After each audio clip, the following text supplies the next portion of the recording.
2025 সালে 101টা শিফটে লাভ ক্ষতি থেকে যে 3টে টাইপ প্রত্যেকটা শিফটে দিয়েছিল, 99% স্টুডেন্ট এই 3টে টাইপকে ভুল করে এসেছিল। 2026 সালের গ্রুপ বির এক্সামে এই 3টে টাইপই লাভ ক্ষতি থেকে আসবে, ভালো করে দেখে নাও। এবং তোমাদের জন্য 40 থেকে 30খানা সেট বেঙ্গলি টেক্সট বুক অ্যাপে করে দিচ্ছি। যদি 18 থেকে 20 নম্বর স্কোর করতে চাও এই কদিনের মধ্যে, তাহলে কিন্তু সেই ব্যাচে তোমরা জয়েন হতে পারো। গ্রুপ ডির পরীক্ষায় প্রফিট লসের যে 3টে টাইপ 2025 সালের প্রত্যেকটা শিফটে দিয়েছে, সেই প্রফিট লসের 3টে টাইপকে আমরা এক ক্লাসে কভার করে দিলাম। তোমরা দেখে যাও যারা 3 তারিখ থেকে 21 তারিখের মধ্যে গ্রুপ ডির এক্সামটা দেবে। দেখো, এই টাইপের অঙ্কের শুধু তুমি প্রথমে একটা জিনিস লক্ষ্য করবে, কি বলেছে, বস্তুটির ক্রয় মূল্য কত। যখনই তোমার বস্তুটির ক্রয় মূল্য নির্ণয় করতে পারবে না, ক্রয় মূল্য, তখন তুমি দেখবে প্রথমে কি বলেছে 20% লাভ বলেছে, শেষেও কিন্তু কি বলেছে 40% লাভ। এখানে এটা হতে পারতো 20% ক্ষতি, তাহলে এখানেও কিন্তু 20% ক্ষতি হতে হতো। সেম যখন দুটোই থাকবে না, লাভ লাভ ক্ষতি ক্ষতি, তখন তুমি কী করবে, এই পার্সেন্টেজ দুটোকে তুমি লিখবে। 20% লাভ ওপরেরটা এবং শেষের লাভটা তুমি লিখলে 40% লাভ 40% লিখবে। বোঝা গেল? এই দুটোর মধ্যে ডিফারেন্স বার করবে। 20 আর 40-এর ডিফারেন্স, বা 40 থেকে 20 বাদ দিলে সে একই জিনিস। ওকে, কত হচ্ছে 20% হলো, নিয়ে তুমি সমান সমান দেবে।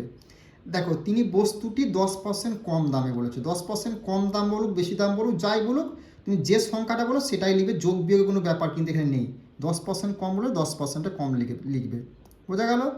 এবার কি বলেছে, এবং আগের বিক্রয় তুলনায় 18% বেশি দাম। 18% কি বলেছে, বেশি দাম। বেশি মানে কি, বিয়োগ না যোগ? যোগ। কম বললে বিয়োগ হতে পারে। এবার তুমি এখানে দেবে যোগ।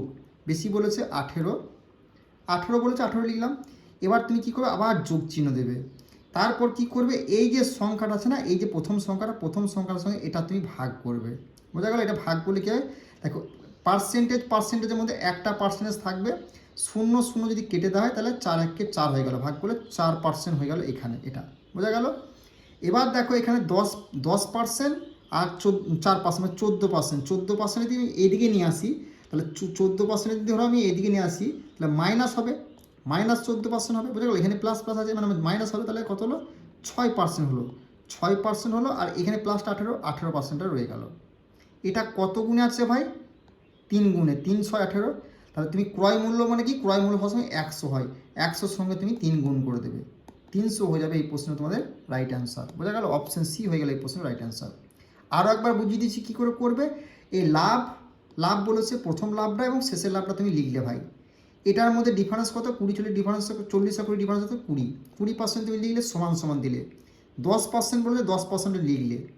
তারপর কি বলেছে, এবং 18% বেশি, যদি বেশি বা কম যেটা বললো সেটা সাইন, বেশি বললে যোগ হয়ে যায়, যোগ 18 লিখলে, নিয়ে এখানে যাই হবে যোগ চিহ্ন হবে। বুঝতে পারো? এখানে যোগ চিহ্ন দেবে।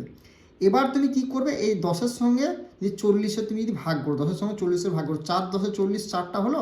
আর এটা দুটো পার্সেন্টেজ, তার দুটো পার্সেন্টেজ থাকলে একটা পার্সেন্টেজ হবে, পার্সেন্ট নেমে গেল। 10 আর 4 14, 14টা যদি এদিকে আসে তাহলে মাইনাস হবে। 20 থেকে 14 বাদ দিলে 6 হলো, 6টা হলো, আর 18টা পড়ে এলো।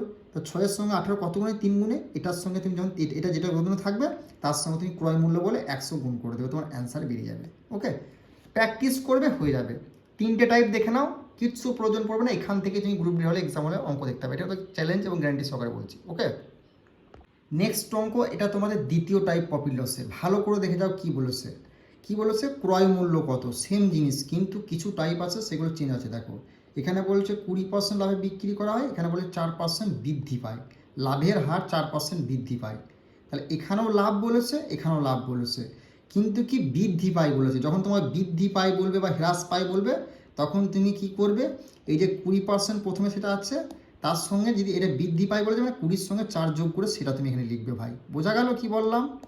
যদি এখানে হ্রাস পায় বলতো, যদি শুধু লাভের হার এত % বলতো, বৃদ্ধি বা হ্রাস পায় কিছু বলতো না, তাহলে কিন্তু শুধু আমি 4টাই লিখতাম। যখন তোমাকে এটা বৃদ্ধি বলবে, তখন এটার সঙ্গে এটা যোগ করে এখানে লিখবে। যদি হ্রাস পায় বলবে, এটার সঙ্গে এটা বিয়োগ করে এখানে তুমি লিখবে। বোঝা গেল? এবার তুমি ডিফারেন্স বার করবে কত, 20 আর 4 24-এর ডিফারেন্স হচ্ছে 4% ভাই। 4% ডিফারেন্স নিয়ে তুমি কী দেবে, সমান সমান দেবে। এবার তুমি কি করবে, দেখো, বস্তুটির ক্রয় মূল্য বিক্রয় মূল্য উভয়ই মানে দুটোই 100 কমানো হয়। উভয় মানে কি, দুবার 100 করে, প্রথমে একটা 100 করবে, আর কমানো হয় বলেছে, বাড়ানো হলে আমি যোগ লিখতাম, কমানো হয় মানে বিয়োগ করে আর একটা 100 লিখবে। আর একটা 100 কেন হলো, উভয়ই বলেছে বলে। নিয়ে তুমি কি করবে, আবার যোগ চিহ্ন দেবে। দেখো, এটার সঙ্গে এটা তুমি ভাগ করবে। দেখো ভাগ করে মানে কী করে করবে, দেখো পার্সেন্টেজ এখানে একটা আছে, এখানে কিন্তু একটাই, এখানে পার্সেন্টেজ নাই কিন্তু, তাহলে পার্সেন্টেজ কেটে গেলে এখানে দুটো শূন্য তোমার কেটে গেল, তাহলে কী হলো 24 হয়ে গেল এখানে। বোঝা গেল ভাই? এবার তুমি কি করবে, 4% মানে 24, মানে 24 থেকে তোমার যদি 100 তুমি কেটে গেল, বোঝা গেল? 100 তাহলে কেটে গেল, তাহলে 24 পড়লো। 24টা কত গুণে আছে ভাই? 24টা আছে 6 গুণে আছে। তাহলে এখানে তোমার ক্রয় মূল্য বার করেছে, তার মানে 100-র সঙ্গে তুমি 6 গুণ করে দিলে, কত হলো? 600 হয়ে গেল এই প্রশ্নের রাইট অ্যান্সার। কোথায়? অপশন সি হলো সঠিক উত্তর। বুঝতে পারলে কি বললাম? দেখো আর একবার দেখে নাও, 20% লাভে বিক্রি করা হয় বলেছে, এখানে 8%, এখানে 4% লাভ যদি বিক্রি করা হয় বলতো, তাহলে আমি কিন্তু 4%টাই লিখতাম। 4% বৃদ্ধি বললে কি করবে, এটার সঙ্গে এটা যোগ করে তুমি এখানে লিখবে। যদি হ্রাস বলতো তাহলে এটার সঙ্গে এটা যোগ করে এখানে লিখবে। এ দুটো ডিফারেন্স বার করবে। দেখো 20 আর 24 ডিফারেন্স 4, সমান সমান দেবে। দেখো কী বলেছে, উভয়ই 100 কমানো হয়। উভয়ই মানে কি, দুটোই দুবার 100 লিখবে, প্রথমে একবার 100 লিখবে, কমানো হয় বলেছে বলে বিয়োগ দিলাম, যদি বাড়ানো হয় বলতে আমি যোগ লিখতাম, আমি আর 100 করলাম। এবার তারপরে কী করবে, যোগ চিহ্ন দেবে। বোঝা গেল? যোগ চিহ্ন দেবে, এখানে যোগ চিহ্ন হবে।